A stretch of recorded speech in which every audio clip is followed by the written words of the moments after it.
Steve Kerr joins us on the Bud Light guest line. All guests appear on the Bud Light guest line. Bud Light, easy to drink, easy to enjoy. And Steve is brought to us by Xfinity. Supercharge your home or supersonic Wi-Fi. Unbeatable internet only from Xfinity. And in all of the years, Steve, that we have been talking to you, I don't think we've ever had as much happen over the course of, since the last time we've talked to today's conversation. So we really appreciate your time this afternoon.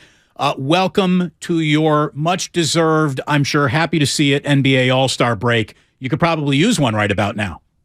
Yeah, I think everybody needs one. The players, coaches, front office. I think it's good for everybody to get a little break and then get back to work. I also thought it was good to hear a little bit of, not the finger-pointing, but the accountability that Draymond was talking about last night after you got, I mean, you were in a game against the Clippers right up until you weren't. And, to hear him say this isn't a hangover. We're way too deep into that. This is about taking accountability for the things that we know how to do. This is a choice of will. And, hopefully this is a choice that your team will be making in the remaining 24 games here. We're at a sprint to the finish all of a sudden when we come on back. Yeah, we are. I mean, we've put ourselves in this position, unfortunately, but this is where we are. So, we're right in the thick of everything. But so are a bunch of teams, and we're going to have to fight our way through and try to get to the playoffs, get healthy, and see what we can do from there. Given that you have the rarest of rare 9-day breaks, how long do you feel comfortable just getting away from everything basketball? Is that a day? Is that 3 days? Will you get sucked in 4 hours and watch a game when you don't really have to? And how are you trying to parse out this time off for yourself? Honestly, the biggest thing is just not getting on a plane and not going through the usual routine. I think that's the biggest thing. It's just we have such a routine in our world. In the NBA, we have a saying, every day is Wednesday, because it really doesn't matter what day it is. It's just, it's another day of practice or game or both. And so I think the All-Star break is really about just getting away from the routine. And everybody's going their separate ways. Some people are going to a beach somewhere. Others are just staying in San Francisco. I'm down in San Diego, just relaxing. And I'm just looking forward to not having the routine and just being able to, relax and work out and maybe play a little golf and just get away. Now that Steph Curry is a PGA ambassador, do you guys get on courses easier?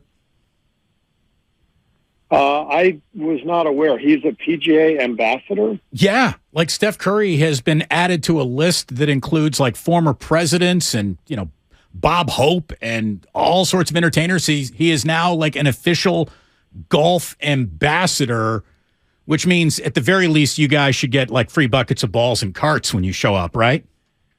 I'm pretty sure Steph got that before. So I'm not sure there's been an upgrade. As someone who's been, spent half his life in the NBA, did the All-Star break mean more to you from the physical rest that you would get as a player or the mental rest that you need as a coach? That's a good question. When I was a player, All-Star break was like 3 days. Right. And so what's happened, here over the last, whenever it was, I think, 7-8 years ago, the league made it a full week. I think it's just made a dramatic difference. But as a player, it was enormous just to get away and rest your body for a few days. But I think it's really great what the league has done and given coaches and players a real vacation. I mean, 2 or 3 days is not really enough to. And back then, the guys who were in the game or in the contest, 3-point or skills competitions, they really didn't get any time off. So I think this is really much needed for everybody, and I know everyone's looking forward to it. How much did this long break off after last night's game make you or allow you to feel comfortable playing Klay Thompson? Or will we be seeing him, pretty much like in your final 24 games? You could use as much Klay Thompson as you can possibly get. Might he play all 24 games? It's going to be up to the performance staff, but the fact that they felt comfortable with Klay playing last night is a good sign that that he's ready for more. So I would anticipate that he's going to play in more back-to-backs, but obviously everything is fluid, and we just have to see where he is at every given moment. As a general rule, across the league, and I know you can't speak for every team, but is this about the time of year when load management tapers off for all but the hopeless few that don't really have any playoff hopes at all? It's again, this is up to the performance staff, and every year is different. You got guys with different injuries. It's not so easy to say, well, now that it's February, where nobody's going to sit out a game. Guys will sit out a game if they're banged up and vulnerable to injury, and so it is what it is. Steve Kerr here with us on 95.7 The Game. So we've had a lot of days to think about James Wiseman. And I'm sure you have answered the question many, many different ways and times, and maybe you've even thought about it a little bit differently, in just the last 24 hours than you did in the initial 24 hours after the deal was made. What I certainly know are all the things that you liked about him. I know more, Steve, about what you liked about James Wiseman than I think what you didn't like about James Wiseman. So I want to start with this. What made his on-court presence so fatal to your winning formula that he couldn't even be put on the floor for 8 minutes, 4 minutes in the second quarter, 4 minutes in the third? What made him such a tough fit? Well, it basically just came down to his inexperience. That's all, and where we are organizationally. Trying to win a championship. And I know you've heard me say that before, but that's the answer. You're talking about a guy who just has very little basketball experience with the 3 games in college, and then the number of injuries he's had over 3 years. I think if I'm not mistaken, he's played maybe 60, 70 games, something like that.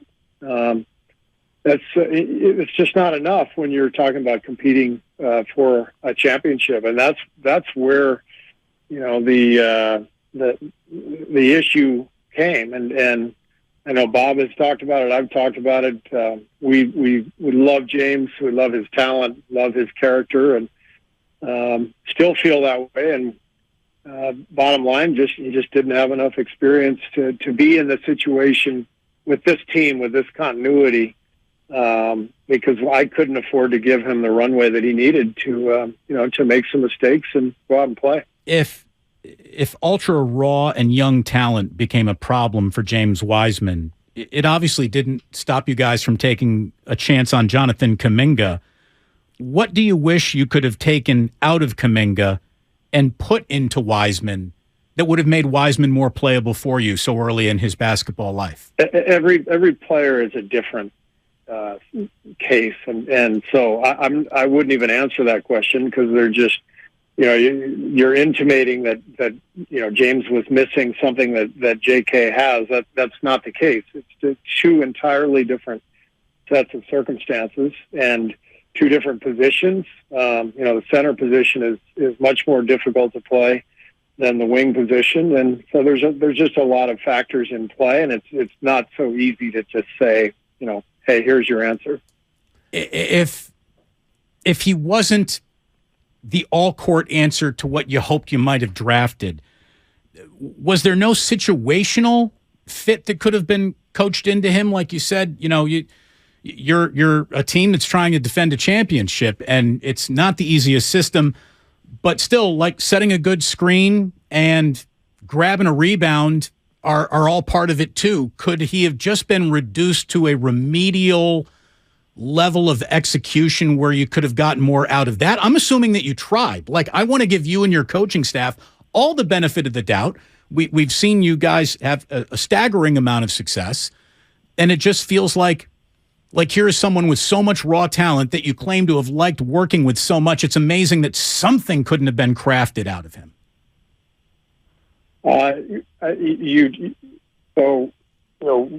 In 3 years, his first year, he started much of the year, played significant minutes, had I think a good rookie season, played a lot. And then he got hurt. And then I think that's the biggest thing, is that you have to factor in the injury. He missed a year and a half of play and was finally healthy this year. And we were doing exactly what you were just saying, giving him some minutes, trying to find a good role for him. We started the season out that way. He was in the rotation, then he got hurt again. And so, you've watched it all. I know it'd be really nice to just say, well, couldn't you have done this? Couldn't you have done that? Bottom line is you go down the path as a team with all of your players, and you try to figure out the best way to develop everybody, best way for everyone to succeed. And generally you figure it out as you go. And when you figure something out and you realize this isn't working, you've got to move on. And it's best for the player and it's best for the team. And it's as simple as that. I know you're looking for the magic pill, the answer that you want, but everything is right there before your eyes. Everything that you've seen, everything that we've talked about, the transparency, I don't think I can answer it anymore. Speaking of players you don't have right now, what was your reaction when you found out that Gary Payton II didn't pass his physical, and not only couldn't pass his physical, that he's essentially going to be sort of put on blocks for the next month to two? Yeah, it's disappointing, obviously. I mean, we were excited about Gary's addition. We know what he did for us last year, and we needed immediate help. We needed a boost at the deadline, and that was one of the reasons for the deal. So, finding out that he was going to be out for a while was frustrating, but that's the way it goes. That's what it is. So we got to find a way to keep moving forward and hopefully get him back at the end of the year. Beyond that, though, when you first heard about it, was your first instinct, nah, that's not funny? Of course he passed. What did you throw against the wall when you found out? I didn't throw anything against the wall. I mean, this is, like you go through this stuff, and every year something different happens. Players are injured, players are traded, stuff happens. 1 year we had the worst record in the league. Last year we won the championship. It's just life. It's just stuff happens. So I don't spend my time throwing stuff against the wall and lamenting things. And you just keep moving forward. You just keep dealing with what is happening right now. It must be wildly frustrating, though, Steve, to see two team doctors diagnose the same player so differently. I mean, there's a wide chasm between, we played him last night, the Portland Trailblazers did, and you guys saying, we can't play him for a couple of months here. It just seems like it's two totally different sets of X-rays that team doctors were working off of. I mean, there must have been a level of flabbergasted that came with such an extensive prognosis of the layoff.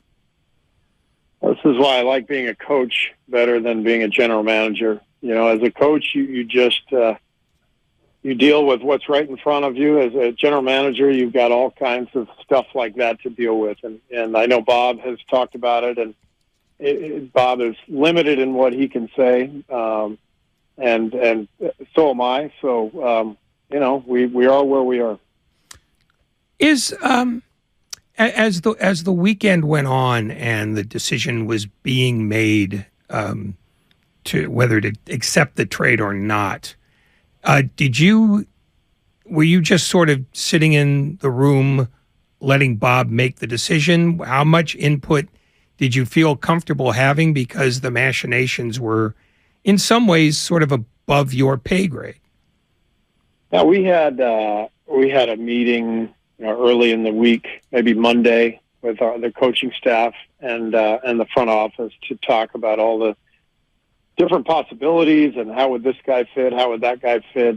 Bob's great about that, just collaborating and getting opinions and making sure we're aware of what's happening as a staff.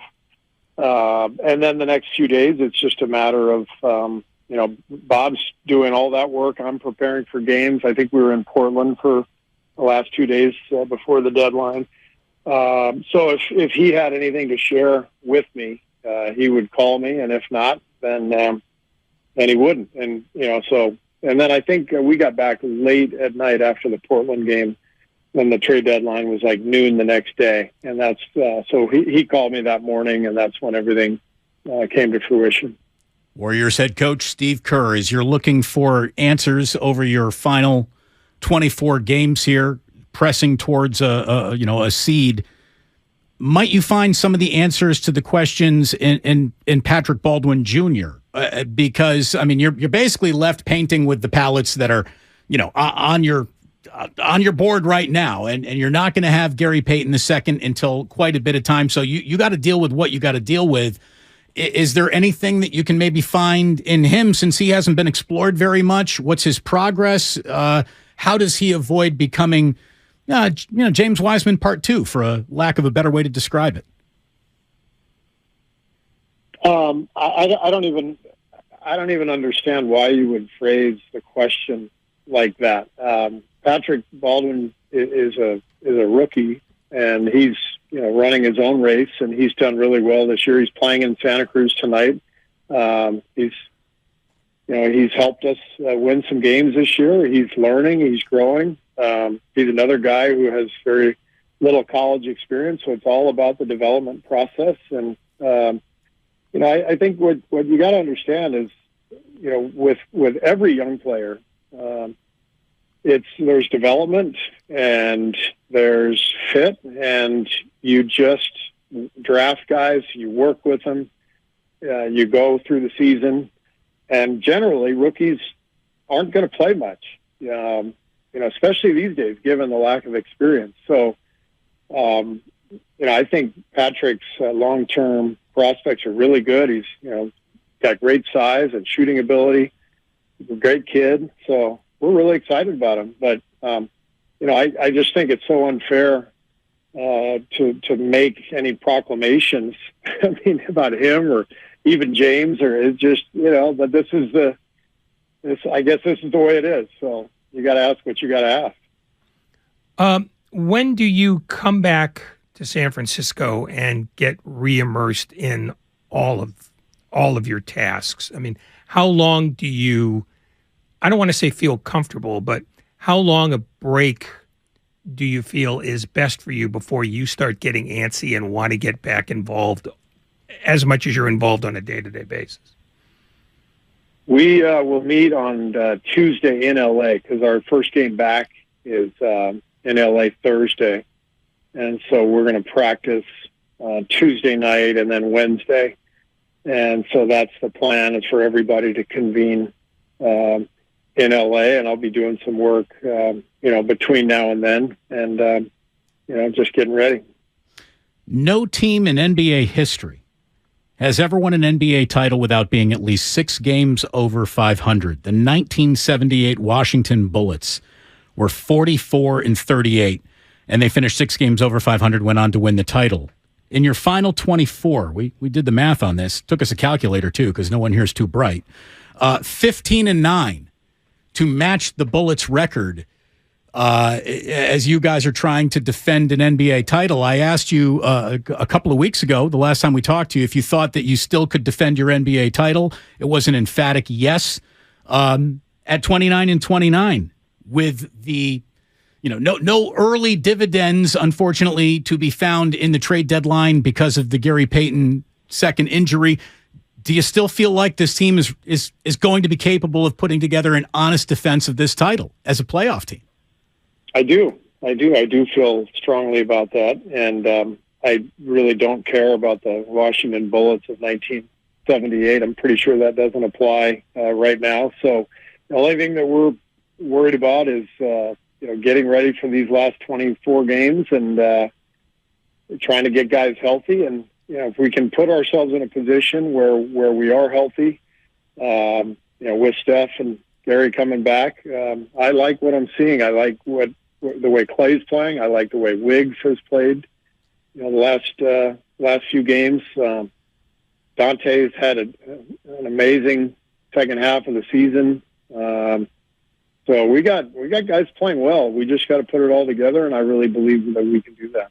Do you think you can pick up your tech streak in the first game back from 2 in a row now for you? Frustration building up? I did not deserve the one last night. I was shocked. I did not. I wasn't demonstrative. I didn't use any bad words. I was that one shocking. I deserved the one the night before. Well, and you were reacting to Plumlee trying to cut guys' heads off, right? Well, I thought Moses Moody got fouled on a drive to the hoop, and so I just complained to the official, but I didn't do it in a way that should have been offending. I didn't do it demonstrably. I didn't use any profanity, so I was really shocked. I thought the game overall last night was very well officiated. I thought they did a good job. I just I'm going to protect my guys and get on the refs now and then, but I didn't think what I did deserved. Can the league rescind coaching technicals? They can. I don't know if they will, but I'd definitely like to have that one rescinded. If I'm going to do it, I might as well earn it. Yeah, I was about to ask, do you regret when you get a technical like that you didn't get your money's worth? Yes, absolutely. Like if you're going to get it, then you got to earn it. Steve, thanks very much. We appreciate your time. As always, have a wonderful break. You guys deserve it, obviously, and we look forward to the finish. We look forward to the sprint. Thank you so much. All right, thanks. Be good. Steve Kerr, running out of patience with us on 95.7 The Game.